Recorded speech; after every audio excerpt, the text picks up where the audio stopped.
Okay, so when I was brought into Twin Cities Public Television for my first gig, what they did is they brought in a whole bunch of people of color, and they had us audition. They didn't tell us what we were auditioning for.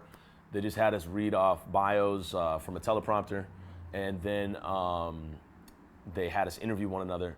And they still didn't tell us what the gig was for, but the odd thing was, it was a bunch of brown bodies in the space and a bunch of white people that were like in charge of stuff. And so it was what it was, and that's kind of like the cultural incompetency of Twin Cities Public Television and PBS. But that was my experience with them. And then we ended up making America from Scratch, which was just pretty cool, but it was also strange because, to my knowledge,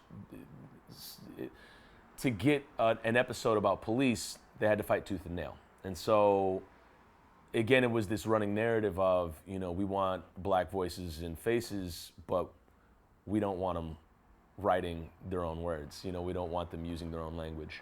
And that's tough because when you're talking about civic engagement, the question is, whose civic engagement are you talking about? And I've struggled with that for a while, and I don't think that there's a solid answer to it right now. But I know there's a better answer than what a lot of the media companies and public media companies have been operating from in the Twin Cities and in the country.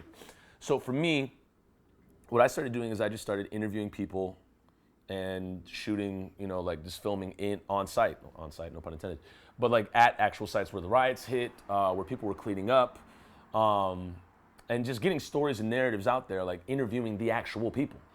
And with that said, we started on-site public media. Now, I've been the face of the whole thing, and it's been like Tucson. And the goal now, and I talked about this in a video about a few weeks ago, is that it's to get me out of there and be a part of it, but not the whole thing. So what I'm calling for right now is I have 3 cameras, and I have several editors, and I have some people that I can pay. Sometimes we do pro bono, but the idea is to get everybody paid all the time.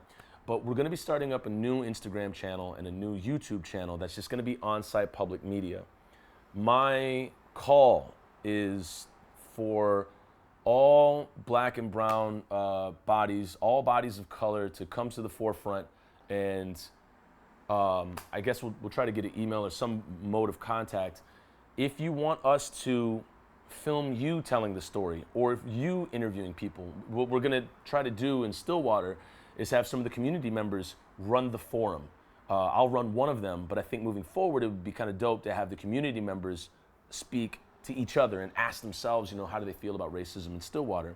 So it's to get the community, the actual public involved. So if you or someone you know of, you believe could host one of these conversations or interviews or walk and talks as you've seen in my channel, by all means, comment below or DM me on Instagram or however, because the idea is to get the community in front of the camera and get everybody else talking and not just, the one face. And so I don't want this to be, something where it's I want it to be written, filmed, and for the people.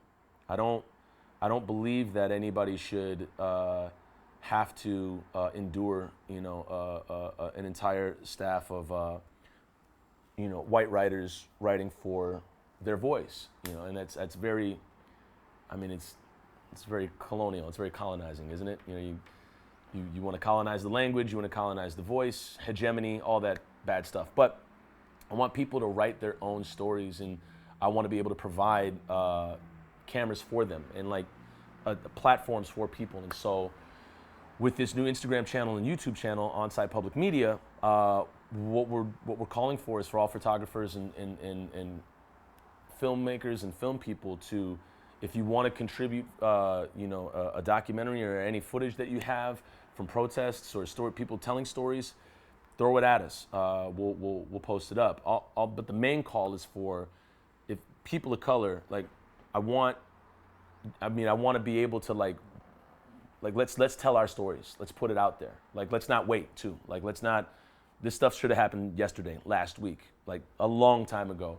And so I want to provide as much of my resources as possible to get those stories out. So And it might be sloppy in the beginning. It may not be clean. I don't know how this is necessarily going to work moving forward, but I know we got to start making the initiative right now to see how that's going to look going forward.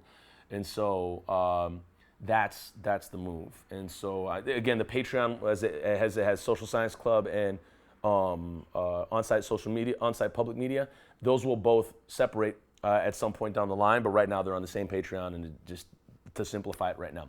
So I'm calling for all people of color, want to tell your story, want to get you in front of the camera, want you interviewing people as opposed to me, being at the forefront and really getting those stories out. So that's the call. Comment, DM, however you can, or if you know my email, shoot me an email. And we'll definitely be in touch. And I look forward to giving as much time and energy as we can to this project, and to have the community's stories told, because they're not being told. They're really not being told. I don't believe that Twin Cities Public Television is doing us a service. I don't believe WCCO is doing anybody a service. It's more a disservice than anything. There's just not a lot of media units out there. There's not a lot of writers of color, people of color on both sides of the camera, in the writing rooms, in positions of director, in positions of executive producer. There's just not a lot of people there. And so what we're trying to build is that. So, get the word out. Thanks for watching, and we'll see you in the next video.